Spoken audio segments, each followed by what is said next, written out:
Hey, LaRovere here, and today I'm excited to be going over FilmConvert's new software, Hazy, which is a diffusion filter emulation tool. I haven't used it before, so I'm going into this live, and I've put together a handful of different shooting scenarios. I would like to show a variety because I think it's really useful to know how this tool can be used in a variety of circumstances. So let's get right into it. Okay, so the way I have this set up is first we're going to go over some interior day commercial, interior day narrative, exterior day narrative, interior night narrative, exterior night narrative. So we're going to really have a lot of variety here. So first things first, I'm going to go ahead and apply Hazy to this first clip, and I have not used this before, so we'll kind of experience this together. So we have different manufacturer options, different input gammas, different filter styles to pick from, which is a nice variety. Black Pro-Mist, Bloom, Diffusion, Glimmer, Haze, Edge Glow, Pearlescent, Pro-Mist, Soft, Smoke, and Smooth. The smoke one I'm really interested in seeing because I have a couple specific projects I did where that could have come in handy. So, and then filter strength, eighth, quarter, ooh, half, and 1. I mean, Pro-Mists are pretty strong. You can change the intensity, okay, and just dial it back. So that's 0. Let's see, at 0, is it really? Nope, there's still a little something going on there. Okay, so even at 0 intensity, it seems to still add a little something. I'm not sure what it's doing exactly. It just seems to kind of brighten things a little bit. I'm not sure how I feel about that. I feel like 0 should be it's off and it doesn't do anything. That's obviously not the case. So it might be doing something to the color. No, saturation's off. White balance is off. Exposure is off. So all these different things, diffusion map. I've got no clue what that is. I'm going to turn that back off. License, oh yeah. And then standard controls. Okay. I would not want to change my white balance this way. Interesting. Customize response. Okay. My question is, how do I only view the effect that the diffusion filter is having on the image, like you could do in FilmConvert nitrate? Or can you do that?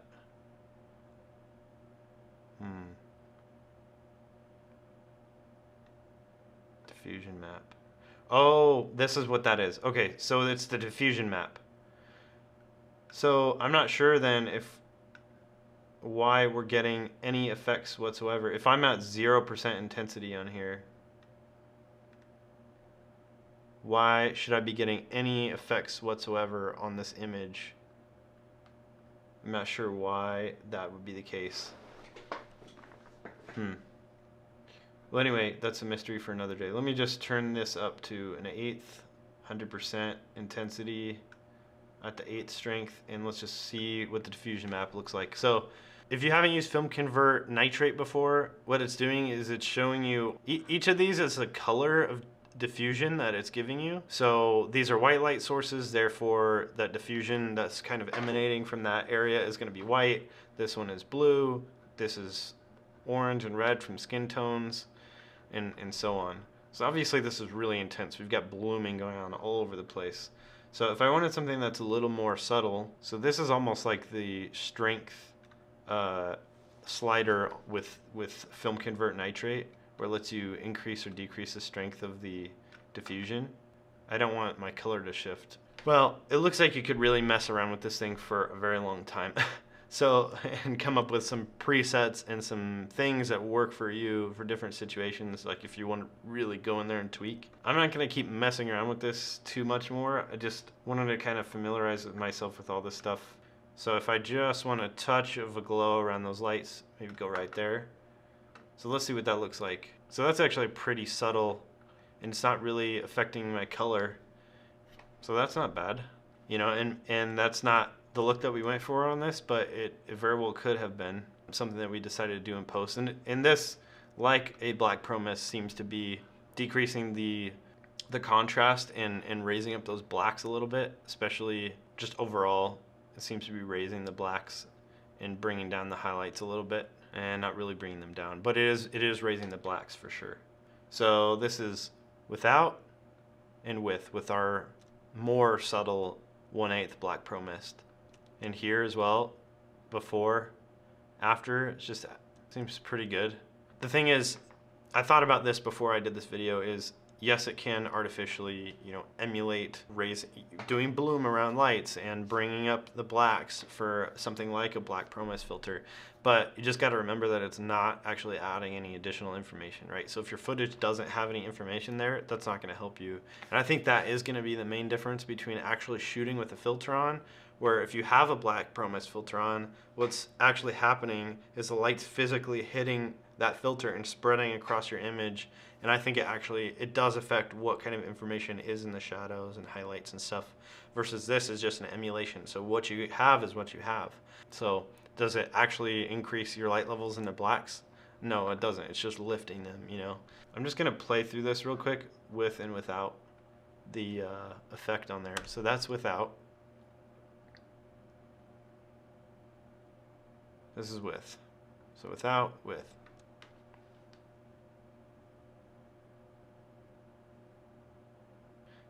I'm gonna move on. I think these are probably gonna be similar. Just pop that on there real quick. That is way too strong. I'm gonna turn that way down.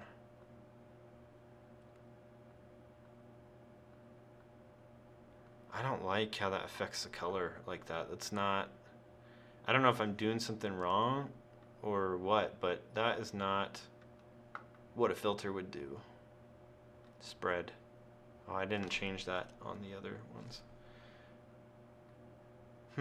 Saturation. Never did figure that out. Standard controls. Black pro mist. Haze. Smoke. Yeah. I think it seems to me like you really have to dial things in the way you like them. I'm not loving these out of the box so far like I do with FilmConvert Nitrate. Nitrate, just to me, sometimes it's a little too strong. If you want something more subtle, you just have to turn it down. But the controls are pretty intuitive, and these, I'm a little perplexed by what some of these things are doing. I'm not a colorist. This isn't my area of expertise. It's just something I have to do sometimes. So yeah, I'm not loving all those options out of the box, but I still think this has a lot of potential. This is a film that I did where I did not use a filter. Everything was just straight lens. I don't know how else to put it. So I'm going to glimmer glass. I like a good glimmer glass. I'm just going to do 1/8 glimmer glass and see how that turns out. So that's off, that's on. So got a little bit of a nice bloom around highlights. Not too much of a change in contrast, but a little bit. All right, I'm gonna move on here to this. The look that we were going for on this film was very muted. Like if we could have shot on an overcast day, we would have. Very moody. This is a zombie horror short. So what I did, as I did use filters on this project, I used low contrast 5. Very strong low contrast filter to kind of try and help even out those highlights and shadows and not be so contrasty. And then I think they also brought down the exposure of everything in post. If I wanted to further exaggerate that look, I think this would be a cool tool to maybe try out for this. Haze. It does kind of mute those bright areas to not be as intense. Let me try a different filter here. But you would think that Haze would do that. But actually the difference is quite substantial. Maybe if I do Haze, but then I increase the spread. Oh yeah. Yeah, there we go. For this zombie scene. So we're going from this to that. Definitely mutes everything.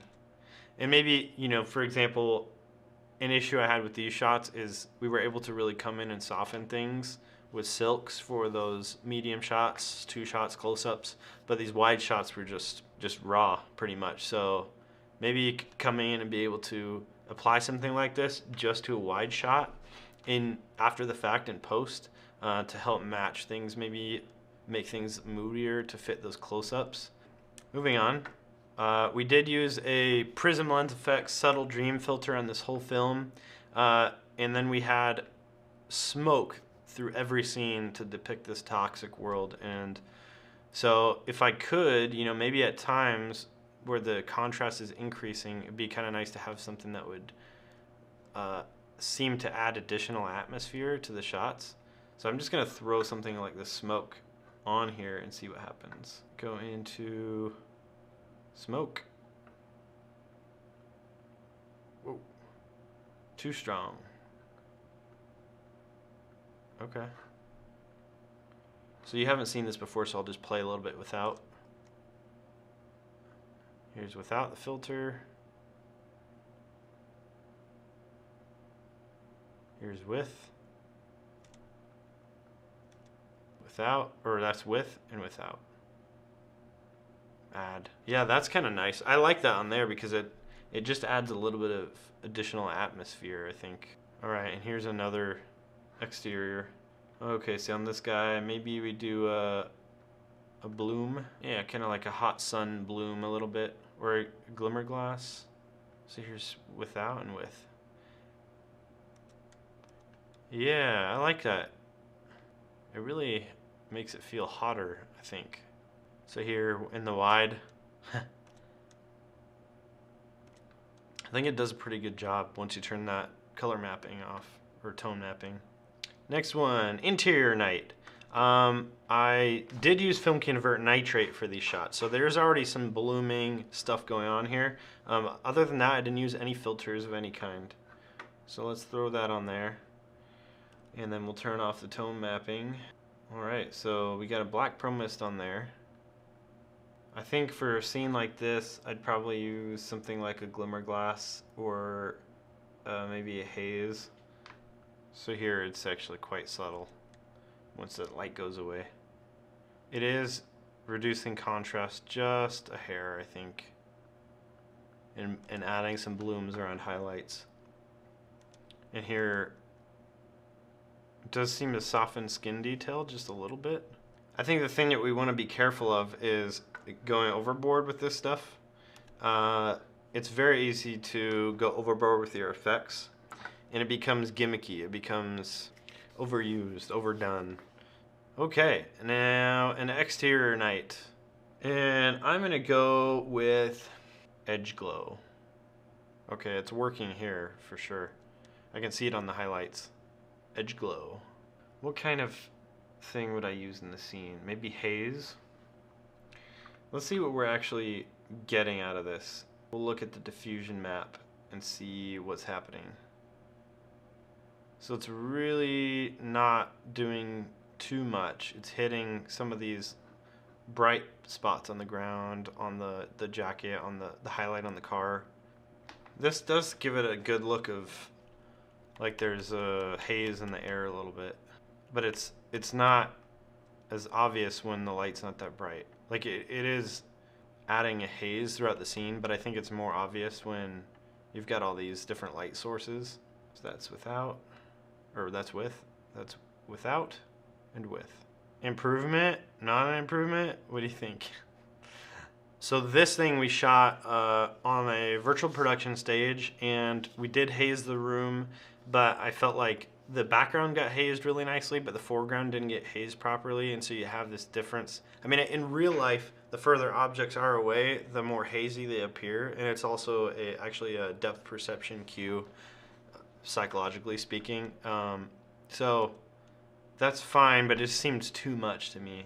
The difference between the background and the foreground seems too much. So let's do like a haze, maybe smoke. Yeah, that's better. Okay, that's crazy. But does it work? Let's do a quarter. All right, I'm gonna turn it off and show it to you first. All right, now I'm gonna turn it on. Okay. Obviously it's gonna decrease the contrast of the background even more, but now we're adding it over the front too. You know, maybe that helps tie things together. Again, it's pretty strong, but I think that could help tie everything together. It's not perfect, but is it good enough to help you tell your story and do what you need to do? I got a cyberpunk kind of style thing going on here. Yeah, glimmer glass. That's nice. Maybe a quarter even. Okay, so we got a quarter glimmer glass look on here. So that's without, that's with. Oh yeah. Okay. It's pretty strong. I'm gonna go down to like 90% intensity. So this, we didn't use any filters either actually on set. We did have a little bit of smoke and haze actually on the set, as you can see. But I like that little bit of bloom. A little bit of decreased contrast. It's nice. Ooh, right here. Without, with. Yeah, I like that much better. You know, it is still kind of strong. We could definitely lower that. I think what it does is when you look at that, those highlights, when you look at this blown out light right here, and how we push down the highlights in post, it kind of looks a little bit fake, but sometimes I found we have to end up doing that. But when you add that, it really helps smooth out those imperfections, I think. And here, this is without, and with it on, with it off.